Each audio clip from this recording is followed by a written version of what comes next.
No intro this week. Let's get to it. The modern music world and world in general is truly amazing. We've got just about everything we could want at our fingertips, and so much of it is cheap or free. What we imagine, we can create. Anyone with access to a computer and the internet can think up, work up, and release into the world whatever they want. It's not perfect. So many people still don't have access to a computer or the internet. And like the disparity between having and not having a college education used to be, and sort of still is, it's a question of affordability and flat out discrimination, the lack of which creates a nearly insurmountable disadvantage. For those of us plugged in, there are also some drawbacks and side effects, omissions, and overwhelms. While it's great that people can share to their heart's content, the glut of new material and old material is impossible to fully digest. That kind of overwhelming volume makes it harder for people to sit still with one thing long enough to appreciate it to its fullest. The ease of finding and digesting our little morsels has devalued all of it, something industry players like Spotify and iTunes are super happy about. We as artists might be getting as many listens as, say, the Strokes did in the early O's, but we're making miniscule fractions of pennies compared to 15 or even 10 years ago. With this glut, the onslaught of artistic expression that brings with it both the most thoughtful and well-conceived works alongside nearly thoughtless shit spat out in an afternoon, we might conclude that things were better way back when. Thing is, way back when, there were people saying the same thing about wayer back whenner. And wayer back whenner, yep, the same thing. Every time a new technology overwhelms us, we assume it's the technology itself that is flawed. And every time after the overwhelm subsides, and things like TV or radio or books become just another form of mundane media, we realize that it's not the technology, it's us. So does that mean we should toss it all, get back to nature, put on our Luddite hats and carve our stories on cave walls? If that's you, good on you, and I'll see you in the afterlife if that's a thing. I say absolutely not. I say that with every new technology, the benefits inevitably far outweigh the detriments. Access to information is the greatest form of power because it spurs on revelation and action and change and all the tangible works we do to move this world forward. It's the thing the powers that be want us to fight amongst ourselves over, so we don't learn the truth and fight them instead. We can and do learn to handle the pitfalls, misinformation, diminishment of both the value and quality of what we create and consume, the paralysis of too many options, and we come out the other side smarter, more informed, more aware, and more connected. We see and hear things we never would have without the technology, whether that's a music performance from a remote corner of the world, TV showing us what war and police actions really look like, radio affording the less moneyed the opportunity to hear a full orchestra playing a classic concert, or a book taking us to another place or time in complete detail. Take it as far back as you want, and what always follows the spread of new technology is connection and change. I think about this all the time. This is something that gets me because our rate of introducing new technology these days it just gets faster and faster, as was predicted decades ago. I forget, there's a term for that as far as the how quickly the power of computers grows, and there are all kinds of reasons for that, but the one of the effects of it is, rather than, okay, we've introduced the printing press and books, and then several hundred years later, photographs, and then sound recording, and you see what I'm saying?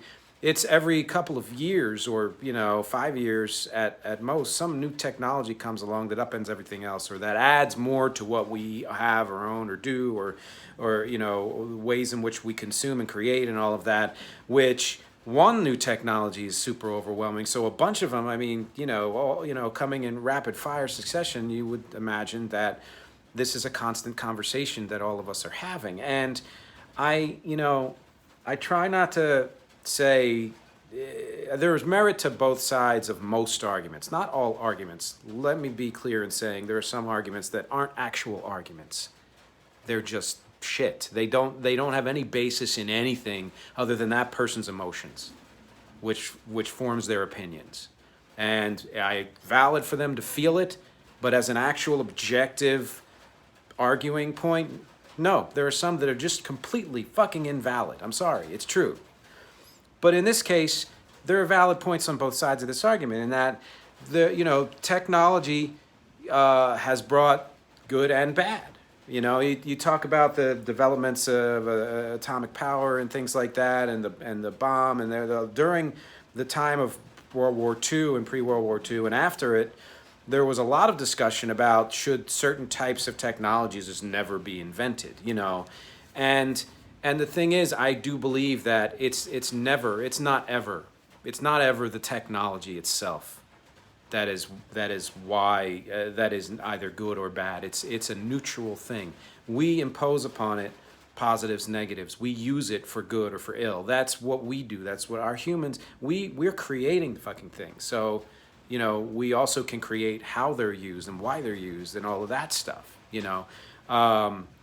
So my argument when or just when I'm discussing this, my take on this is always to look back in history, because we don't do that enough. We're constantly relearning the same lessons. And yes, that's the whole history repeats itself, whatever. And there's some other, phrase about it repeating itself, and it's like an echo and something like that, but in a different way.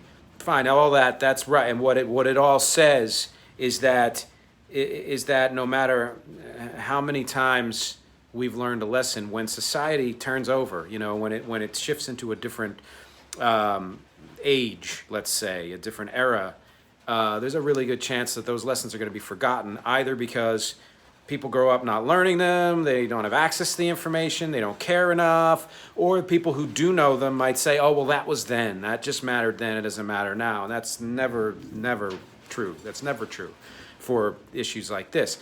So I go back to history and I say, well, what happened then, right?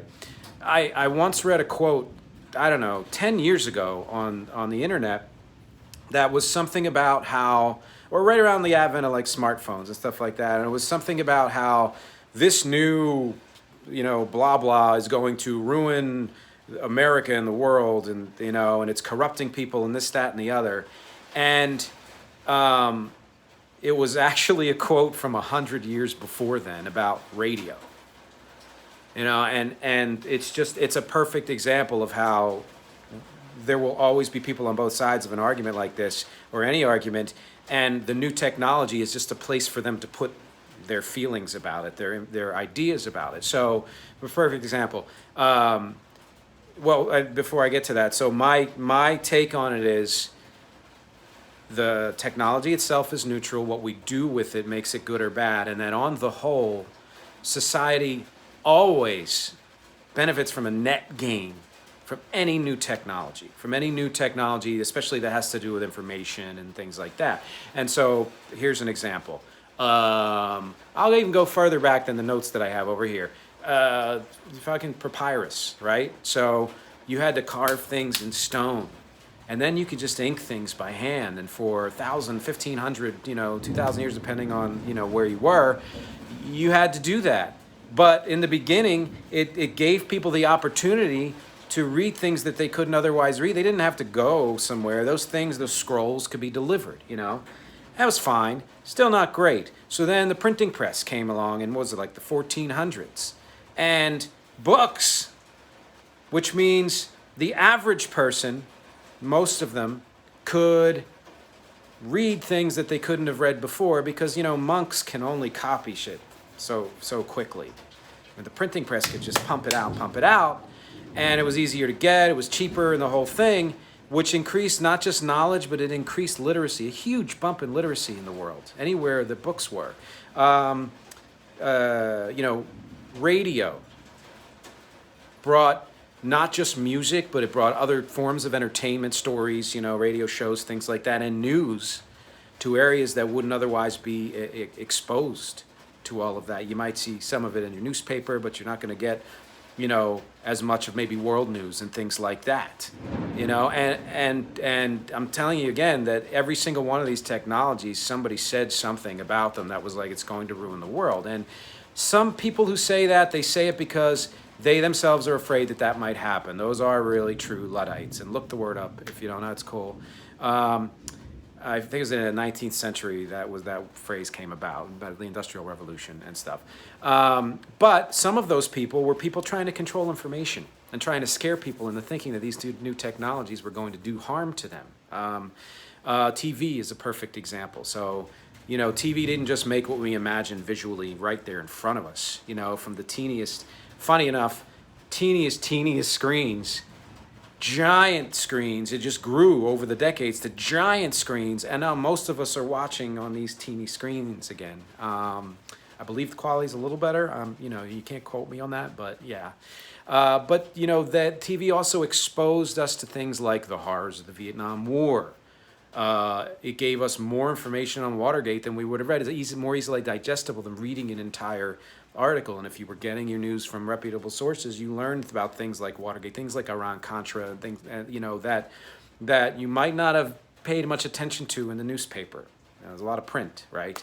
It gave the populace, all of us, more information and motivated us to be more outraged at what was being done in society and to, spur on change and to see that how other people's experiences of these things are way different from ours, some much worse than what we're going through, and what better way to, help heal humanity and show connection than to show what others are going through in such a visceral, visual way. I mean, you can read about it and some of us get it when we read it, but not all of us, and that's totally understandable.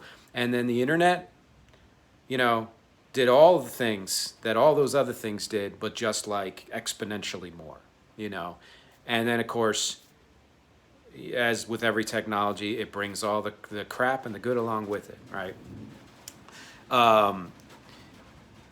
Misinformation. Even books, way back, people were printing books, in probably the 1400s even, that were full of crap. And some hopefully survive so that we can look at them and say, oh, wow, that's funny, or that's informative, or we've repeated that same thing every 10 years for the last 600 years, whatever, whatever it is. You want the information to survive, even if it's shit information, because that's how you learn what's real and what's not, right? And what's important, what's good, and what's not. Because it's up to us to seek that out. It's up to us to seek the truth, to verify, to check sources, to, are there multiple sources of something that say the same thing? If not, well, maybe that thing is not verified or is completely fucking false, and to not stop at just, I saw a meme that said X, I saw somebody's video that was ranting about Y, somebody made a documentary at Z, but to actually look it up yourself somewhere other than the source that you found it from. And all this is just a kind of a way of explaining in slightly more detail how this is the newest and one version of technology for which we, again, have to have the responsibility to use it well and use it right. To seek out things beyond our normal circles so we don't all get caught in our own echo chambers, our own bubbles. We all have them. We all have them. But you got to step out of them from time to time to understand what the world is going through, what other people are going through. You can't really see the truth, the full truth from inside your own bubble. What technology does and is, how we learn, how we consume, how we create, it's always been on us, always been on us. And, as far as the music side, since some of this is about music, I started in studios and had to spend a ton of money doing that. And I miss the experience, but I don't miss having to continually raise money to get there when technology very, very gradually, over a period of maybe 20 to 25 years, got good enough to replicate that experience. The sky was the limit for me, as it has been for so many, artists. And like I said, there's a lot of stuff out there that's crap, but that's always been true. There's always been crap out there. It's just that now we get to hear a whole lot more of it, and we get to hear a whole lot more of the good stuff too, and we get to put a whole lot more of our good stuff and our crap out there. And as overwhelming as that might be, I say the more the better, because you know, you're going to end up finding the thing that you like, or you're going to be a person that actively seeks out something different or something of a different quality or of a what you consider a higher quality, and you'll find it. Whereas even 20 years ago, maybe 30, you wouldn't have been able to find a whole bunch of things that you were looking for without actually spending a lot of time and legwork and, you know, phone calls and things like that. So again, it's you know, it's me saying that here we are sharing this, connecting on this relatively new technology, historically speaking, and that to me, that's a net gain.